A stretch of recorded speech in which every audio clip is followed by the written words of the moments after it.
Merhaba sayın seyirciler. Bir önceki programımızda Ermenistan'da seçimleri konuşmuştuk, çeşitli analizler vermiştik. Bugünkü programda ise artık seçimler başa çatıp seçimlerden sonraki durumun analizini vermeye çalışacağız. Ermenistan konu belədir. Ermənistan-Rusiya soyuq savaşı yeni bir aşamaya geçti. Nikol Paşinyan'ın seçimlerde Sivil Sözleşme Partisi birinci sırada tamamladı seçimler ve tek başına hükümet kurabilecek çoğunluğu elde etti. Ancak bu sonuç Paşinyan için tam anlamıyla rahat bir zafer değil. Paşinyan kazandı fakat eski gücünü kaybetti. Rakamlar bu tabloyu açık biçimde gösteriyor. Sivil Sözleşme Partisi yaklaşık %49,8 oy aldı ve 105 sandalyalı parlamentoda 61 milletvekili çıkardı. İkinci sırada Rusya'ya daha yakın görünen Güçlü Ermənistan bloku yer aldı. Bu blok yaklaşık %23 oyla 28 sandalye kazandı. Robert Köçeryan'ın Ermenistan bloku yaklaşık %10 oyla 11 milletvekili çıkardı. Şeylenen Ermenistan ise son anda 4 faizlik barajı geçerek parlamentoya girebildi ve 5 sandalye aldı. Bu sonuca göre Paşinyan başbakanlık görevini sürdürebilir, hükümeti kurabilir ve ülkeyi yönetmeye devam edebilir. Fakat artık elinde önceki dönemlerdeki kadar güçlü bir parlamento üstünlüğü yoktur. Bunu önceki seçimlerle karşılaştırınca daha net görüyoruz. 2018'de Paşinyan devrim dalgası üzerinde seçime girmiş ve benim adımım bloku 132 sandalyeli parlamentoda 88 milletvekili kazanmıştır. 2021'de ise 44 günlük savaştan sonra Sivil Sözleşme Partisi, bu defa artık sivil sözleşme oldu, 107 sandalyalı parlamentoda 75 milletvekili çıkarmıştır. 2026'da ise say 61'e düştü. Doğrudur, burada milletvekillerinin toplam sayı da azaldı ama say e, Paşinyan deməli partisinin Sivil Sözleşme Partisinin sayı 61'e 71'den 61'e düştü. Peki Paşinyan bu seçimde ne kazandı? Her şeyden önce iktidarda kalma yetkisi aldı. Ermənistan toplumunun önemli bir kısmı bütün tartışmalara rağmen yine onu tercih etti. Rusiyanın baskılarına, muhalefetin sert kampanyasına ve iç siyasi gerilime rağmen seçimi kazanabildi. İkinci olarak Batı'ya yakınlaşma politikasını sürdürmek için siyasi zemin kazandı. Seçimlerin önemli bir bölümü Rusya'ya seçmenlerin önemli bir bölümü Rusya'ya tam dönüş çizgisini desteklemedi. Bu Moskova'ya ciddi bir mesaj oldu. Üçüncü, Paşinyan Azerbaycan Türkiye ile normalleşme sürecini tamamen durdurmak istemeyen bir toplumsal eğilimin var olduğunu gösterdi. Bu da Bakü ve Ankara açısından dikkatle okunması gereken bir sonuçtur. Bence hem de çok dikkatle okunması gereken bir sonuçtur. Peki Paşinyan ne kaybetti?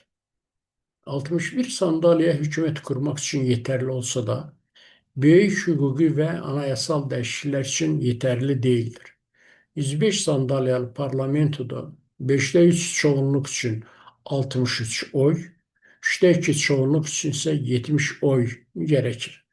Paşinyan'ın elinde ise 61 sandalye var. Yani Paşinyan ülkeyi yönetebilir ama sistemi tek başına değiştiremez. Bu noktada Azerbaycan açısından önemlidir. Çünkü Bakü yalnızca barış anlaşmasının imzalanmasını istemir. Aynı zamanda Ermənistan Anayasasında ve bağımsızlık bildirgesine yapılan atıflarda yer alan Azərbaycan ve Türkiye'ye karşı iddia kimi yorumlanabilecek unsurların da ortadan kaldırılmasını istiyor. Azerbaycan'a göre bu ifadeler ileride yeni bir revanşist politikanın hukuki ve siyasi dayanağına dönüşebilir. Paşinyan ise zor bir dengeyle karşı karşıyadır. Barış istiyor, Türkiye ile normallaşmak istiyor, Batı ile ilişkiler güçlendirmek istiyor.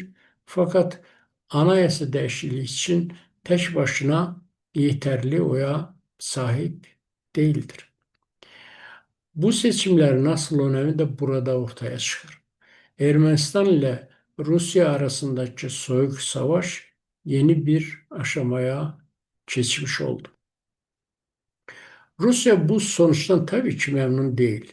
Çünkü Paşinyan'ın yeniden kazanması, Ermenistan'ın Rusya'dan uzaklaşma çizgisinin devam edeceği anlamına gelir. Moskva Ermenistan'ı tamamen kaybetmek istemiyor. Fakat Ermenistan toplumunda Rusya'ya duyulan güven de eskisi kadar güçlü değildir. Bundan sonra Rusya birkaç kanaldan baskı kurmaya çalışabilir. Birincisi, Ermənistan içindeki muhalefeti gücləndirməyə çalışacaqdır. Özellikle güclü Ermənistan bloku ve Köçəryan çizgisi Paşinyana karşı siyasi baskı aracı olarak öne çıkarılabilir. Seçimlerin meşruiyeti, hukuki ihlallar, tutuklamalar ve devlet imkanlarının kullandığı iddiaları seçki öncesi olduğu kimi seçkiden sonra da aktif şekilde gündeme gelebilir. İkincisi, Rusya ekonomik baskı uygulayabilir. Ermənistan ekonomisi hala Rusya bazarı, para transferleri, enerji sistemi ve ticaret kanallarıyla Moskova'ya bağlıdır. Rusya bu bağımlılığı gerektiğinde baskı aracı olarak kullanabilir. Üçüncüsü bilgi savaşı daha güçlenecek. Paşinyan'ın Ermenistan'ı Batı'nın aracı haline getirdiği, ülkeyi Ukrayna'nın yoluna soktuğu ya da Azerbaycan ve Türkiye'ye taviz verdiği yönündeki söylemler daha sık kullanılabilir. Dördüncüsü Rusya Paşinyan'ı doğrudan devirmekten çok onu yıpratmaya çalışacaktır. Çünkü Paşinyan şu anda seçimden çıkmış meşru bir liderdir. Ona karşı açık müdahale Ermenistan toplumunda ters tepki yaratabilir. Hem de Rusya'da eski Rusya değildir. Yani açık şekilde Ermenistan'a müdahaleni gözaltına alabilmez. Bu yüzden Moskova'nın daha muhtemel çizgisi hükümeti yormak, toplumu bölmek, muhalefeti canlı tutmak ve barış sürecini zorlaştırmak ve maksimum derecede ertelemek olacaktır. Çünkü Rusya-Ukrayna savaşından sonra tabii ki yeniden bölgeye dönmeye çalışacaktır. Buna göre de maksimum derecede işi bu olacak ki Ermenistan ve Azerbaycan arasındaki barış savaşı, barış sözleşmesi imzalanmasın. Bu versiyonu biz seçimden önceki senaryolarda da öne çıkarmıştık ve demiştik ki Rusya Paşinyan'ı devirmekten çok Paşinyan'ı yıpratmak ve seçimlerde zayıfletmek amacındadır. Peki Ermənistan bundan sonra hangi yol izləyəcək? Burada iki temel senaryo var. Birinci senaryo aşamalı barış ve dengeli batıya yakınlaşmadır. Bu daha gerçekçi senaryodur. Paşinyan seçimi kazandığı için Azerbaycan'la barış sürecini sürdürmeye çalışacaktır.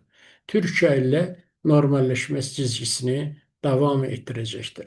Avrupa Birliği ile ilişkileri güçlendirmek isteyecektir. Kollektif Təhlükəsizlik Müqaviləsi Təşkilatı və Birləşmiş Devletlər Təşkilatından fiilən uzaqlaşa bilir. Fakat Rusiyadan tamamen kopmak için hızlı hareket etmeyecektir. Avrasya Ekonomik Birliği içerisinde kalmaya çalışacaktır. Çünkü Ermenistan'ın Rusya'dan bir anda kopması kolay değildir. Enerji, ekonomi, göç, güvenlik ve askeri sistemler hala önemli ölçüde Rusya ile bağlantılıdır. Bu yüzden Paşinyan Batı'ya yaklaşacak ama bunu dikkatli ve aşamalı biçimde yavaş yavaş yapacaktır. Yani Ermenistan'ın yolu ani kopuş değil, kontrollü, yavaş yavaş uzaklaşma olacaktır. Bu senaryoda Paşinyan Azerbaycan'la barış anlaşmasını imzalamaya çalışacak. Fakat anayasa meselesinde zaman kazanmak isteyecek. İrəvan, Ermənistanın Azərbaycana qarşı toprak iddiası yoktur. Bunu barış anlaşmasına yazalım. Anayasa Məhkəməsinin yorumları da bunu gösteriyor diyebilir. Ve bence de bu tezisi diyecektir. Bakü ise bunu yeterli görmeyebilir. Çünkü Azerbaycan yalnızca bugünkü Paşinyan hükümetine değil, gelecekteki Ermənistan hökumətlərinə qarşı da hüquqi güvence istəyir. Yani mesele sadece bugünün barışı değil, yarının güvenliğidir. Bu durumda süreç tamamen durmaz ama yavaş ilerler. Barış anlaşması yaklaşabilir fakat anayasa meselesi masada kalmaya devam eder. İkinci senaryo ise anayasal tıkanma ve iç gerginliktir. Bu senaryoda Paşinyan barış ve batıya yakınlaşma politikasını sürdürmek ister. Fakat parlamentoda yeterli oy olmadığı için anayasa değişikliği çıkmaza girer. Muhalefet bu konuyu milli taviz, Karabağ'dan vazgeçme ya da Türkiye ve Azerbaycan'a teslimiyet şeklinde sunabilir. Rusya da bu söylemi siyasi ve medya araçlarıyla destekleyebilir. Referandum seçeneği de risklidir. Çünkü anayasal değişikliği referanduma götürülürse Ermenistan toplumu yeniden ikiye bölünebilir.